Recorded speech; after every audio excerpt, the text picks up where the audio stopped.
मनुष्य चेतना के 3 आयाम हैं। एक आयाम है गणित का, विज्ञान का, गद्य का। दूसरा आयाम है प्रेम का, काव्य का, संगीत का। और तीसरा आयाम है अनिर्वचनीय।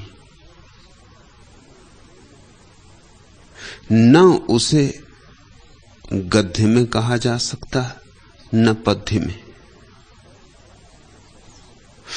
तर्क तो असमर्थ है ही उसे कहने में। प्रेम के भी पंख टूट जाते हैं।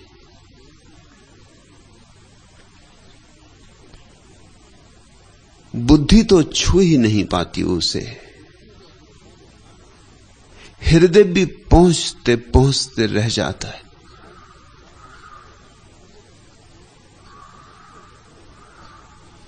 जिसे अनिर्वचनीय का बोध हो वह क्या करे, कैसे कहे, अकथ्य को कैसे कथन बनाए। जो निकटतम संभावना है वह है कि गाए, नाचे, गुनगुनाए, एक तारा बजाए, कि ढोलक पे थाप दे, कि पैरों में घुंघरू बांधे, कि बांसुरी पर अनिर्वचनीय को उठाने की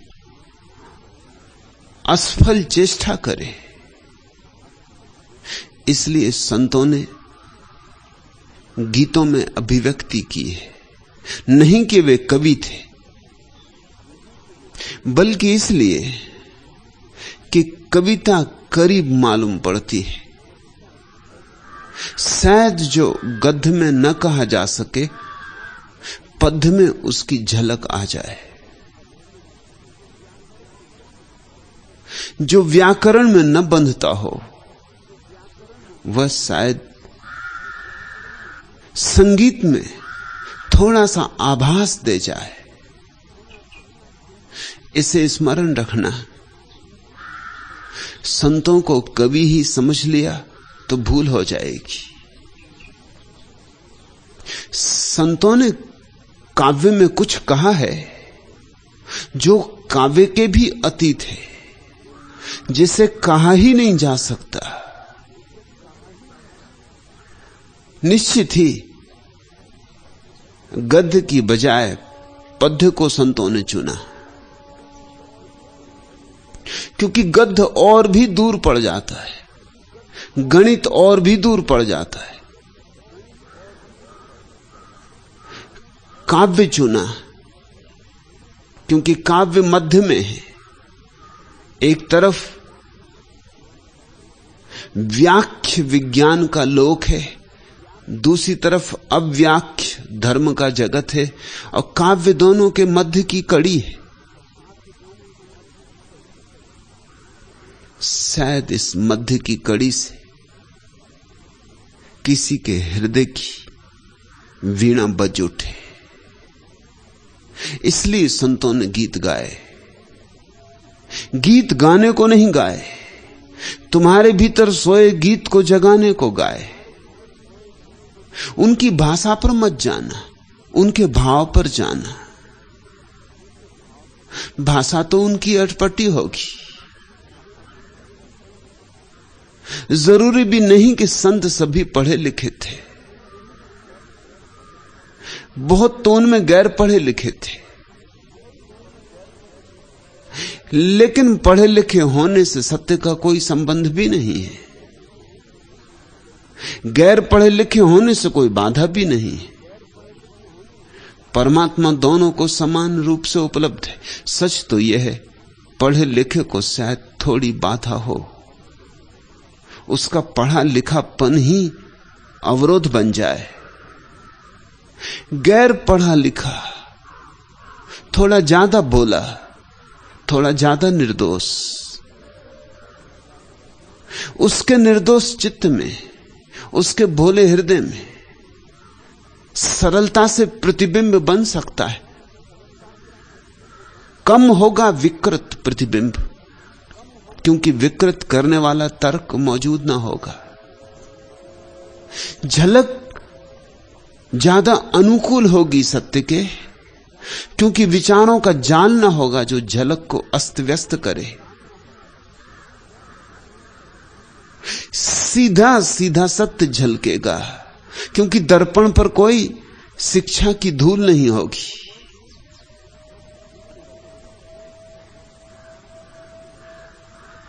तो भाषा की चिंता मत करना, व्याकरण का हिसाब मत बिठाना, छंद भी उनके ठीक हैं या नहीं इस विवेचना में भी ना पड़ना, क्योंकि ये तो चूकना हो जाएगा, ये तो व्यर्थ में उलझना हो जाएगा। ये तो गए फूल को देखने और फूल के रंग और फूल के रसायन और फूल किस जाति का है और किस देश से आया है, इस सारे इतिहास में उलझ गए और भूल ही गए कि फूल तो उसके सौंदर्य में है। गुलाब कहां से आया क्या फर्क पड़ता है। ऐतिहासिक चित्त इसी चिंता में पड़ जाता है कि गुलाब कहां से आया। आया तो बाहर से, उसका नाम ही कह रहा है। नाम संस्कृत का नहीं है, हिंदी का नहीं। गुल का अर्थ होता है फूल, आब का अर्थ होता है शान, फूल की शान। आया तो ईरान से, बहुत लंबी यात्रा की, लेकिन यह भी पता हो कि ईरान से आया है गुलाब, तो गुलाब के सौंदर्य का थोड़ी इससे कुछ अनुभव होगा। गुलाब शब्द की व्याख्या भी हो गई तो भी गुलाब से तो वंचित ही रह जाओगे। गुलाब की पखुड़ियां तोड़ ली, पखुड़ियां गिन ली, वजन नाप लिया, तोड़ फोड़ करके सारे रसायन खोज लिए, किन किन से मिलके बना, कितनी मिट्टी, कितना पानी, कितना सूरज, तो भी तो गुलाब के सौंदर्य से वंचित रह जाओगे। ये गुलाब को जानने के ढंग नहीं। गुलाब की पहचान तो उन आंखों में होती जो गुलाब के इतिहास में नहीं उलझती, गुलाब की भाषा में नहीं उलझती, गुलाब के विज्ञान में नहीं उलझती, जो सीधे सीधे नाचते हुए गुलाब के साथ नाच सकता है, जो सूरज में उठे गुलाब के साथ उसके सौंदर्य को पी सकता है, जो बोल ही सकता है अपने को गुलाब में, डुबा सकता है अपने को गुलाब में, और गुलाब को अपने में डूब जाने दे सकता है, वही जानेगा।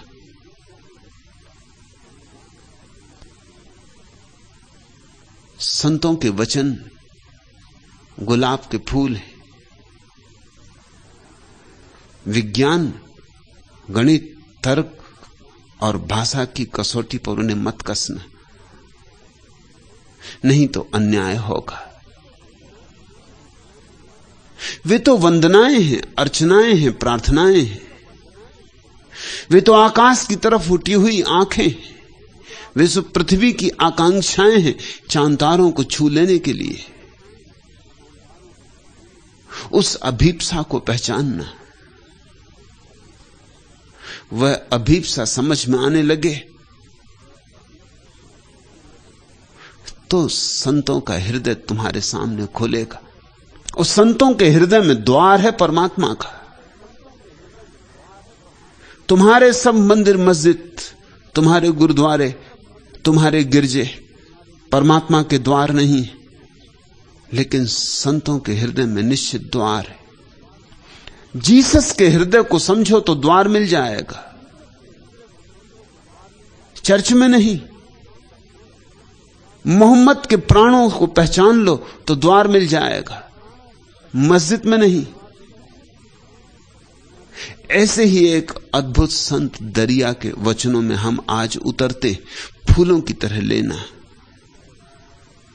संभाल के, नाजुक बात है, ख्याल रखना। फूलों को सोना जिस पत्थर पर कसते हैं उस पर नहीं कसा जाता है। फूलों को सोने की कसने की कसौटी पे कस कस के मत देखना, नहीं तो सभी फूल गलत हो जाएंगे। एक बाउल फकीर से एक बड़े शास्त्रज्ञ पंडित ने पूछा कि प्रेम प्रेम प्रेम, निरंतर प्रेम का जप किए जाते हो, ये प्रेम है क्या? मैं भी तो समझूं, इस प्रेम का किस शास्त्र में उल्लेख है, किन वेदों का समर्थन है? वह बाउल फकीर हंसने लगा, उसका एक तारा बजने लगा, खड़े होकर वो नाचने लगा। पंडित ने कहा, नाचने से क्या होगा और एक तारा बजाने से क्या होगा? व्याख्या होनी चाहिए प्रेम की और शास्त्रों का समर्थन होना चाहिए। कहते हो प्रेम परमात्मा का द्वार है, मगर कहां लिखा है?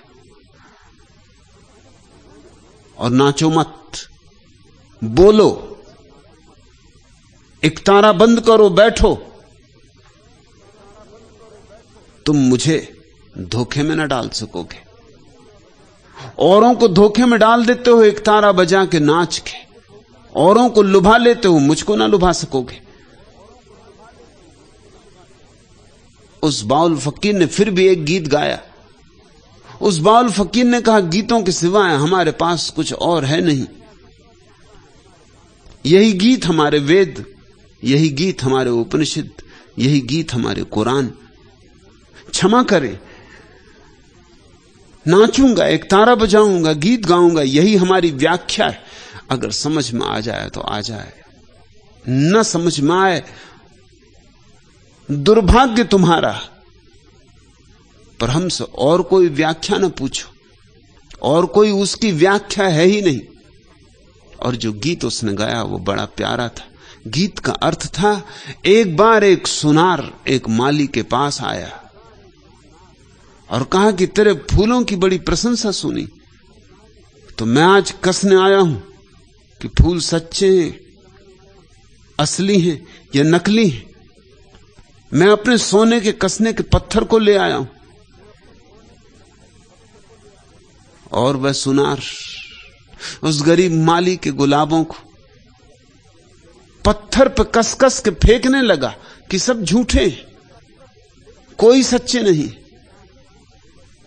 उस बाउल फकीर ने कहा, जो उस गरीब माली के प्राणों पर गुजरी वही तुम्हें देख के मेरे प्राणों पर गुजर रही है। तुम प्रेम की व्याख्या पूछते हो और मैं प्रेम नाच रहा हूं। अंधे हो तुम प्रेम के लिए शास्त्रीय समर्थन पूछते हो और मैं प्रेम को संगीत दे रहा हूं। बहरे हो तुम, मगर अधिक लोग अंधे, अधिक लोग बहरे। दरिया के साथ अन्याय मत करना, यह मेरी पहली प्रार्थना। ये सीधे साधे शब्द हैं पर बड़े गहरे। जितने सीधे साधे उतने गहरे।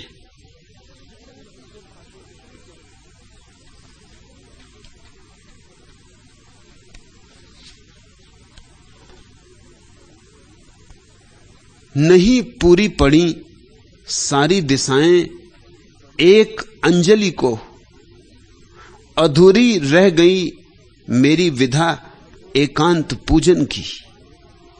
बंधी ओंकार की अविराम सैलाकार बाहों में, नहीं पूरी हुई कोई कड़ी मेरे समर्पण की। समूचा सूर्य भी आजन्म पूजा दीप की मेरे, न बन पाया अकंपित वर्तिका का शुभ्र नीराजन। जपी अपराह्न रंजित स्तब्ध मेरी आयु गायत्री, न कर पाई अभी तक अंश भर उस दीप्ति का वंदन। जीवन भर भी तुम्हारी गायत्री हो जाए तो भी उस अनिर्वचनीय की व्याख्या नहीं होती, और सूरज भी तुम्हारी आरती का दिया बन जाए तो भी पूजा पूरी नहीं होती। नहीं पूरी पड़ी सारी दिशाएं एक अंजलि को, अधूरी रह गई मेरी विधा एकांत पूजन की। बंधी ओंकार की अविराम शैलाकार बाहों में, नहीं पूरी हुई कोई कड़ी मेरे समर्पण की। समूचा सूर्य भी आजन्म पूजा दीप की मेरे, न बन पाया अकंपित वर्तिका का शुभ्र नीराजन। जपी अपराह्न रंजित स्तब्ध मेरी आयु गायत्री, न कर पाई अभी तक अंश भर उस दीप्ति का वंदन। विकलता व्यर्थता इस परिक्रमित चक्रांत जीवन की, तुम ही जानो न जानो और कोई तो न जानेगा। किया मैंने नहीं आह्वान करुणा का तुम्हारी, जब क्षमा की पात्रता मुझ में न कोई और मानेगा। रहा विश्वास भावातीत मन की गतमयी लैसा, नियति मेरी रही केवल उसी संपूर्ति में पकती। भुलाकर स्वप्न गर्भा प्रेरणा की मुक्त राहों को, रही अपनी क्षुभित आराधना की दीनता तकती। सदा टूटा किए सब अर्थ मेरे शब्द तक मेरे, तुम्हारी भव्यता की दिव्य रेखा कृति न बन पाई। अव्यंजित ही सदा जो रह गई अभिशप्त प्राणों में, वही असहाय मेरी भावना निस्पंद पथराई। तुम्हारी सर्वचेतन सर्व आभासित असीमा का, न कोई पारदर्शी बोध मेरी प्रार्थना पाती। अथाई चिर विदारक शून्यता में मूक जड़ जैसी, निपट असमर्थ मेरी मुग्धता अफलित रही आती। न उसे कभी कहा गया, न कभी उसे कभी कहा जा सकेगा।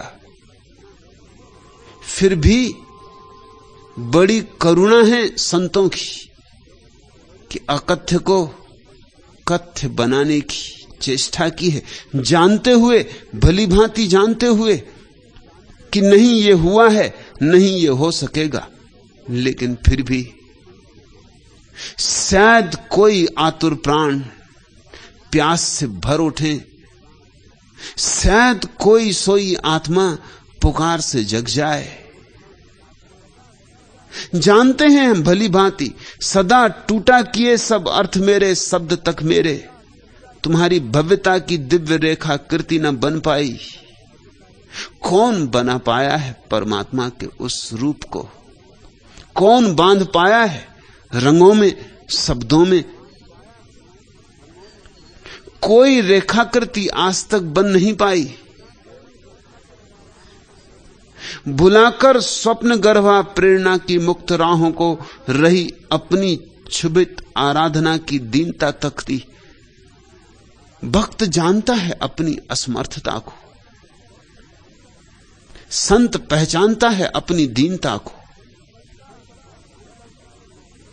विकलता व्यर्थता इस परिक्रमित चक्रांत जीवन की, तुम ही जानो न जानो और कोई तो न जानेगा।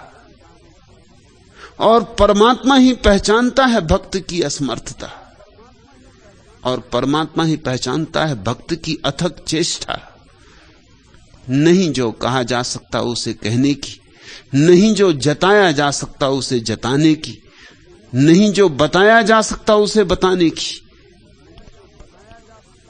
इसलिए बड़ी सूक्ष्म प्रीति भरी आंखें चाहिए, बड़ी सरल निर्दोष श्रद्धा भरी बाहें चाहिए, तो ही आलिंगन हो सकेगा।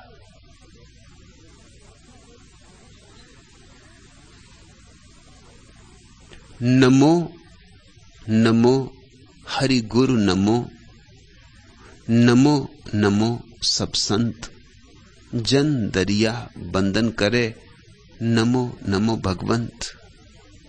दरिया कहते हैं पहला नमन गुरु को, और गुरु को हरि कहते। नमो नमो हरि गुरु नमो,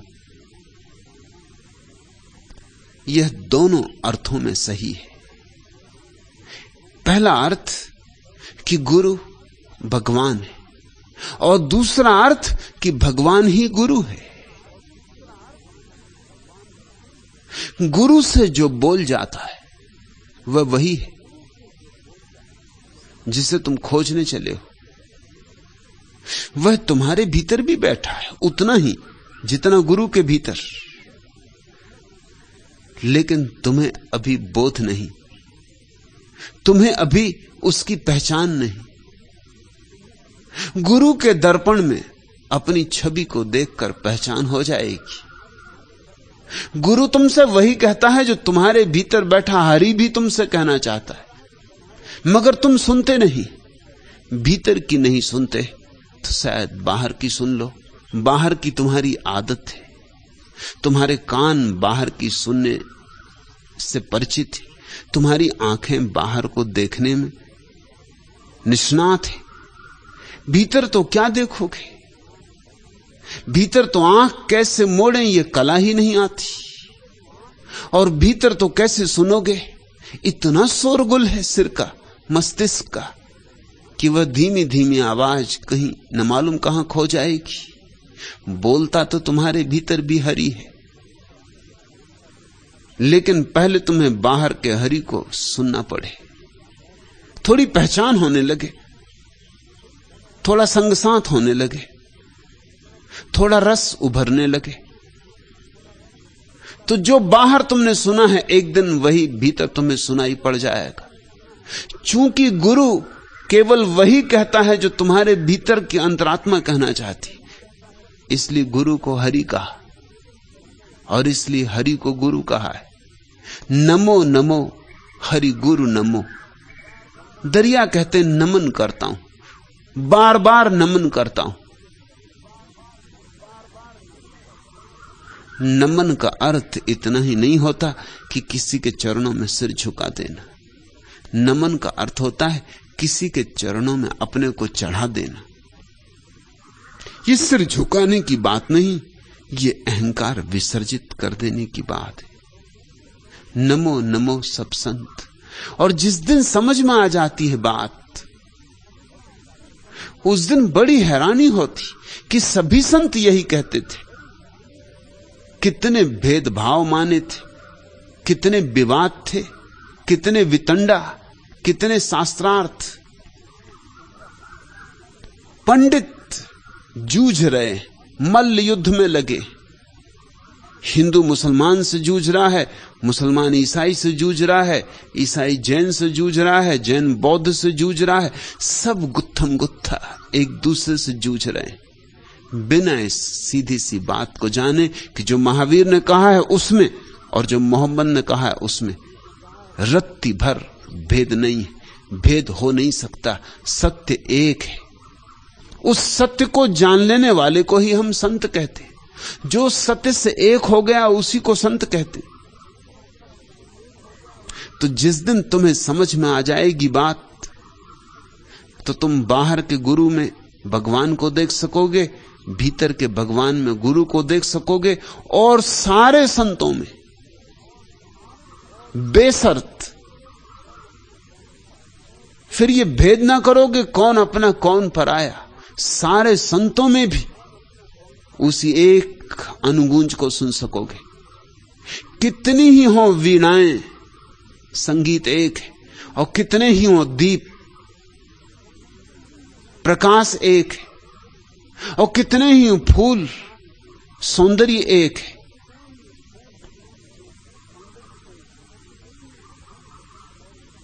गुलाब में भी वही, और जूही में भी वही, चंपा में भी वही, और चमेली में भी वही।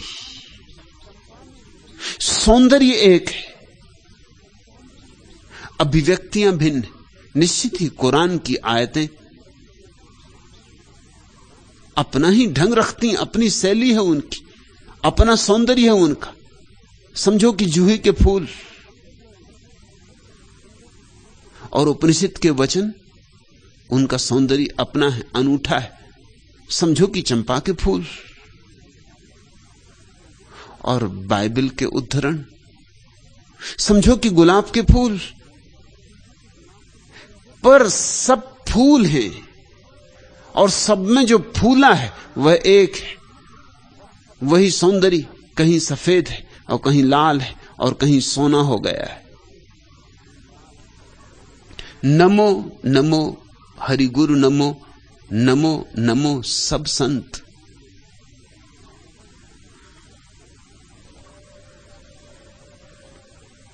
जन दरिया बंदन करे, नमो नमो भगवंत। और दरिया कहते हैं जिस दिन ऐसा दिखाई पड़ा कि बाहर भी वही, भीतर भी वही और सारे संतों में भी वही, फिर अंततः ये भी दिखाई पड़ा कि जो संत नहीं है उनमें भी वही। पहचान बढ़ती गई, गहरी होती चली गई। जन दरिया बंधन करे। अब तो दरिया कहते हैं कि मैं इसकी चिंता नहीं करता किसको बंधन करना, सिर्फ बंधन करता हूं। नमो नमो भगवंत। अब यह भी फिक्र नहीं करता कि संत है कोई कि असंत है कोई, अच्छा है कि बुरा है कोई। पहले दिखाई पड़ा था कि फूलों में वही है, अब कांटों में भी वही दिखाई पड़ता है। हीरों में दिखाई पड़ा था, अब कंकड़ पत्थरों में वही दिखाई पड़ता है। अब कौन चिंता करे, अब कौन फिक्र ले। अब तो सिर्फ बंधन करता हूं, सभी दिशाओं में बंधन करता हूं। सभी मंदिर मस्जिद गुरुद्वारे मेरे। अच्छों की तो बात ही छोड़ दो, बुरों में भी वही है। उसके अतिरिक्त कोई और है ही नहीं। इसलिए अब तो वंदन ही बचा। अब तो झुक झुक पड़ता हूं। अब तो वृक्ष हो तो पत्थर हो तो उसकी छवि हर जगह पहचान आ जाती। दरिया सतगुरु शब्द सो मिट गई खेचातान। बड़ी खेचातानी में रहा हूं कि कौन सही कौन गलत, कौन शुभ कौन अशुभ, किस मंदिर जाऊं, किस मूर्ति की पूजा करूं, किस शास्त्र को पकड़ूं, कौन सी नाव पर सवार हूं, कैसे भवसागर पार होगा। बड़ी खेचातान थी। दरिया सतगुरु शब्द सो, लेकिन एक बार सदगुरु का शब्द सुन लिया कि मिट गई खेचातान, कि सारी खेचातान ही मिट गई, क्योंकि उस गुरु के एक शब्द में ही सारे गुरुओं के शब्द समाये हुए। एक गुरु में सारे गुरु मौजूद हैं, जो हुए, जो हैं, जो होंगे। एक गुरु में सारे गुरु मौजूद हैं। भरम अंधेरा मिट गया, परसा पद निर्वाण। एक शब्द भी कान में पड़ जाए सत्य का, एक रोशनी की किरण प्रविष्ट हो जाए तुम्हारे अंधकारपूर्ण ग्रह में, तुम्हारे हृदय में एक चोट पड़ जाए, तुम्हारा हृदय झंकार उठे एक बार सिर्फ, बस काफी। भरम अंधेरा मिट गया। उसी क्षण मिट जाता है सारा अंधकार, भ्रम का, माया का, मोह का। परसा पद निर्वाण। उसी क्षण उस महत पद का छूना हो जाता, हाथ में आ जाता है, स्पर्श हो जाता निर्वाण का।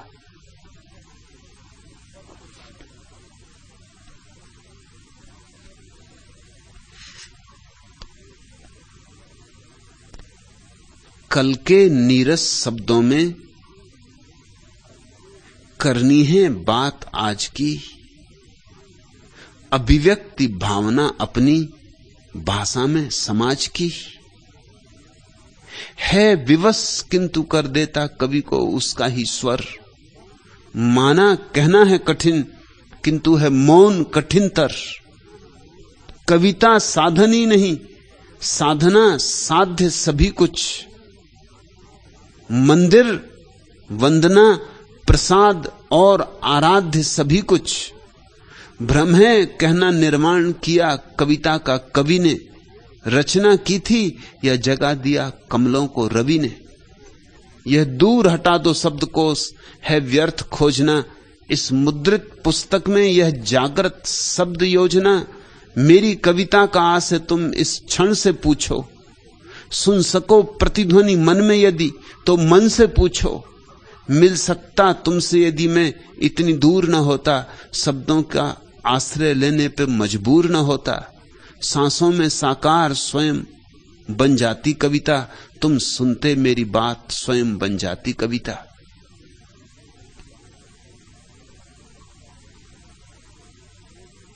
सद्गुरु के शब्द तो वे ही हैं जो समाज के शब्द हैं, और कहना है उसे कुछ जिसका समाज को कोई पता नहीं। भाषा तो उसकी वही है जो सदियों सदियों से चली आई है, जरा जीर्ण धूल धूसरित, लेकिन कहना है उसे कुछ ऐसा नित्य नूतन जैसे सुबह की अभी ताजी ताजी ओस, कि सुबह की सूरज की पहली पहली किरण।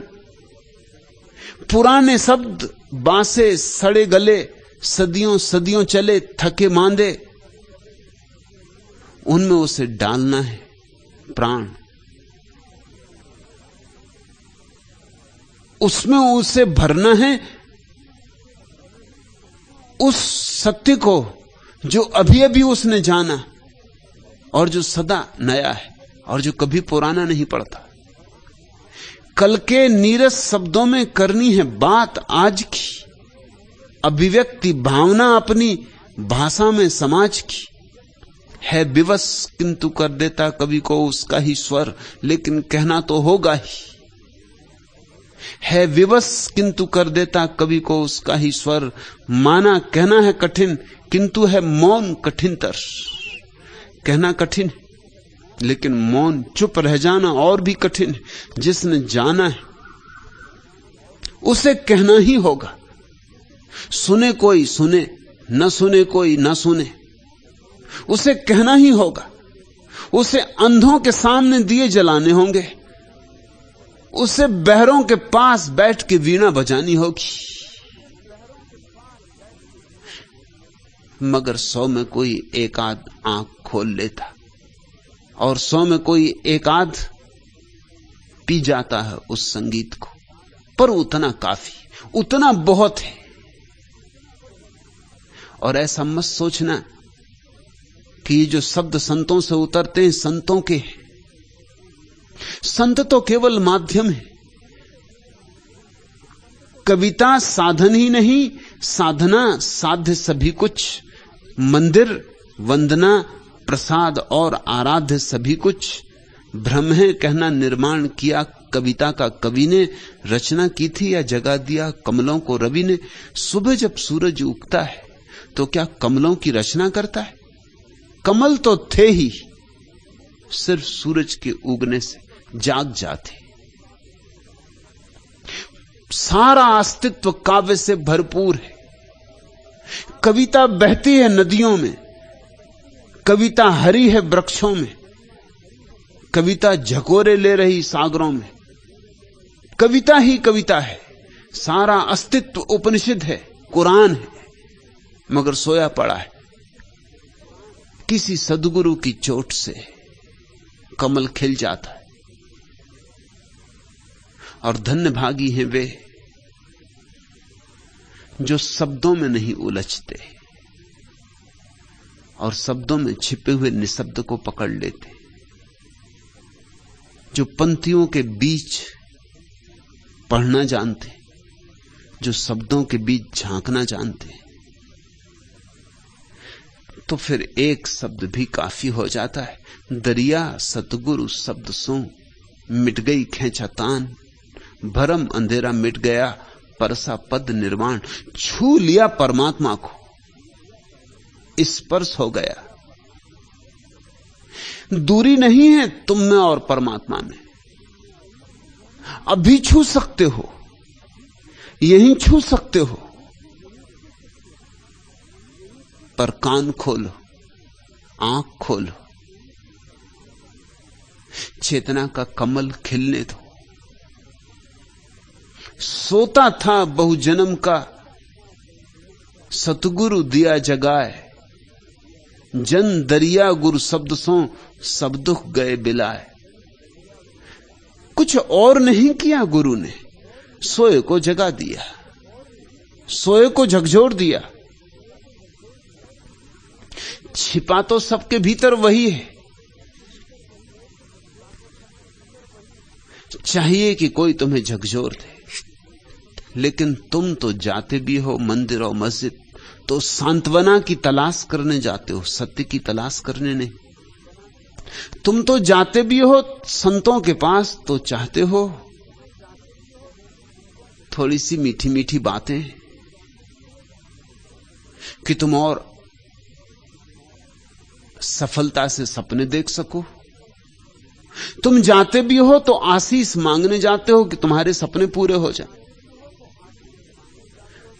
और जो तुम्हें आशीष दे देते होंगे वे तुम्हें प्रीतिकर भी लगते होंगे, और जो तुम्हारी पीठ ठोंक देते होंगे और कहते होंगे तुम बड़े पुण्य आत्मा हो, और कहते होंगे कि तुमने मंदिर बनाया और धर्मशाला बनाई और तुम कुंभ भी हो आए और हज की यात्रा कर ली, अब और क्या करने को शेष है।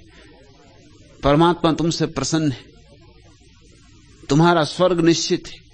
जो तुमसे ऐसी झूठी बातें, व्यर्थ की बातें कह देते हो वे तुम्हें प्रीतिकर भी लगते होंगे।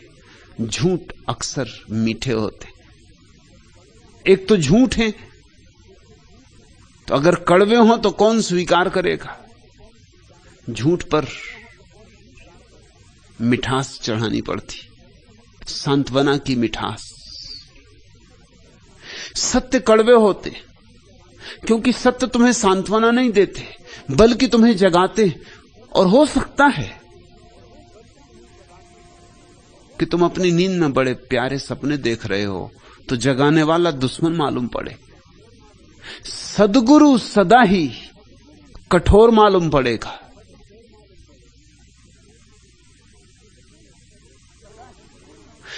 सद्गुरु सदा ही तुम्हारी धारणाओं को तोड़ता मालूम पड़ेगा। सद्गुरु सदा ही तुम्हारे मन को अस्त व्यस्त करता मालूम पड़ेगा, तुम्हारी अपेक्षाओं को छिन्न भिन्न करता मालूम पड़ेगा। उसे करना ही होगा, उसकी अनुकंपा है कि करता है, क्योंकि तभी तुम जागोगे। भंग हो तुम्हारे स्वप्न तो ही तुम जागोगे। नींद प्यारी लगती है, विश्राम मालूम होता है। जो भी जगाएगा वो दुश्मन मालूम होगा, पर बिना जगाए तुम्हें पता भी न चलेगा कि तुम कौन हो और कैसी अपूर्व तुम्हारी संपदा है। यह रुपहली छांव वाली बेल, कस मसाते पास में बांधे हुए आकाश, तिमिर तरु की स्याह शाखों पर पसर कर हर नखत की कुसुम कोमल झिलमिलाहट से रही है खेल। यह रुपहली छाए वाली बेल, लहराता गगन से भूमि तक जिनके रजत आलोक का विस्तार, रश्मियों के वे सुकोमल तार, उलझे रात के हर पात से सुकुमार। इस धवल आकाश लतिका में झूलता 16 पखुरियों का अमृतमय फूल, गंध से जिसकी दिशाएं अंध, खोजती फिरती अजाने मूल से संबंध। वल्लरी निर्मूल फिर भी विकसता है फूल, विधि ने की नहीं है भूल, है रहस्य भरा हृदय से हर हृदय का मेल। हर जगह छाई हुई है यह रुपहली छाए वाली बेल, हर हृदय में अपूर्व सुगंध भरी है। जरा संबंध जोड़ने की बात है।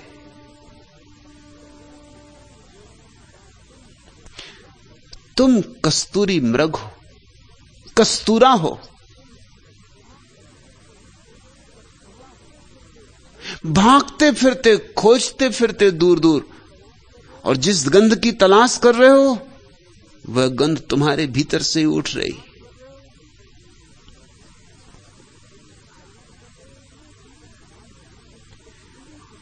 उस कस्तूरे के तुम मालिक हो।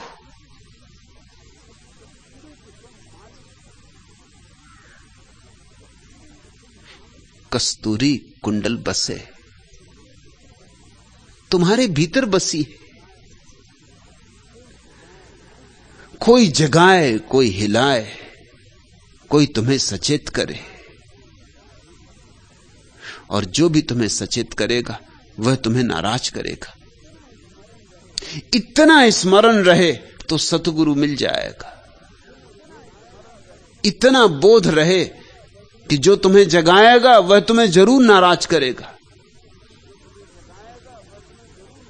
तो सतगुरु को खोजना कठिन नहीं होगा।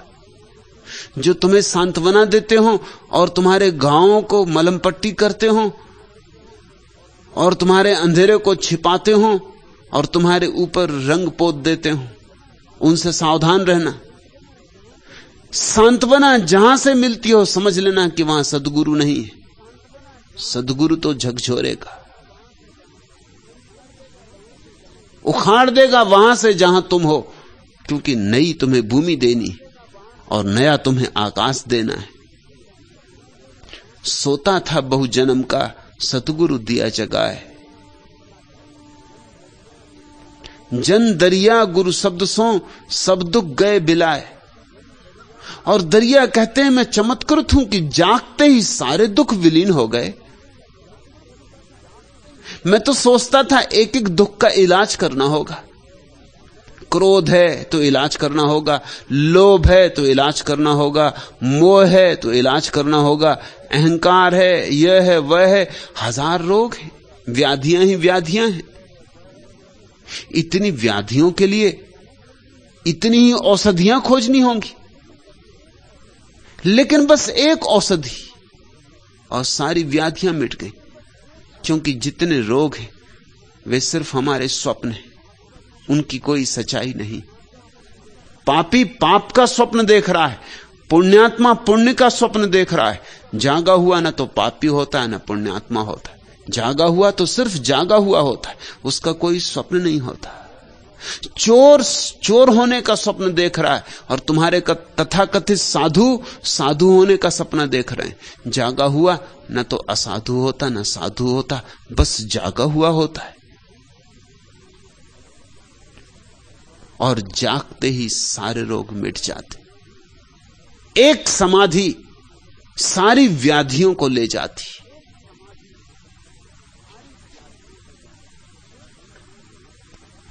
पंख मेरे तू कृति हर बार, नभ केवल प्रतीक्षा। तू उमड़ बढ़ वक्र में अपने गगन को घेर। उस अनियमित काल गति में सत्य अपने हेर। फूंक अपनी तीव्र गति से उस मरण में प्राण। दे निरर्थक कल्पनोपरि को धरा के मान। तू कृति सौंदर्य का कर शून्य भी स्वीकार। तू रचा आकार नभ केवल प्रतीक्षा।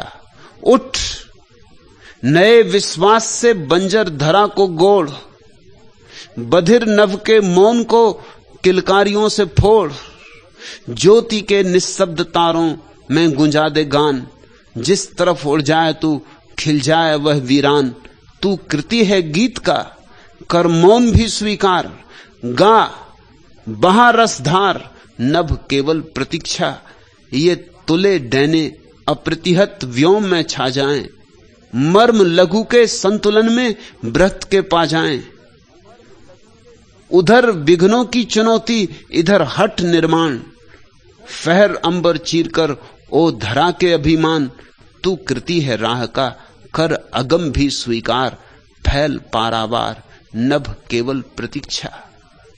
कोई जगाए झकझोरे, कोई कहे उठ। नए विश्वास से बंजर धरा को गोड़। बधिर नभ के मौन को किलकारियों से फोड़। ज्योति के निस्तब्ध तारों में गुंजा दे गान। जिस तरफ उड़ जाए तू खिल जाए वह वीरान। तू कृति है गीत का कर मौन भी स्वीकार। गा बहा रसधार नभ केवल प्रतीक्षा। हम वही हो सकते हैं जो हम हैं। हम वही हो सकते हैं जो हमारा स्वभाव है, पर हमें पता ही नहीं। अपना स्वभाव ही भूल गया, अपना स्वरूप ही भूल गया कि हमारी बड़ी क्षमता है, कि हमारे भीतर सृष्टा का आवास है, कि परमात्मा ने हमें अपने रहने के लिए आवास चुना है। तू कृति है गीत का, कर मौन भी स्वीकार, गा बहा रसधार, नभ केवल प्रतीक्षा। कोरे आकाश को बैठे हुए मत देखते रहो, आकाश कुछ भी ना करेगा।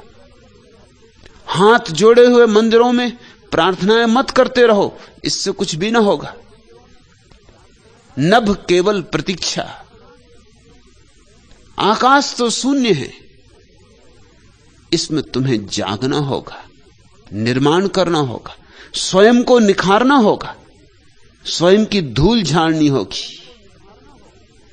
ये तुले डैने अप्रतिहत व्योम में छा जाएं, मर्म लघु के संतुलन में बृहत के पा जाएं। उधर विघ्नों की चुनौती, इधर हट निर्माण, फहर अंबर चीर करो धरा के अभिमान।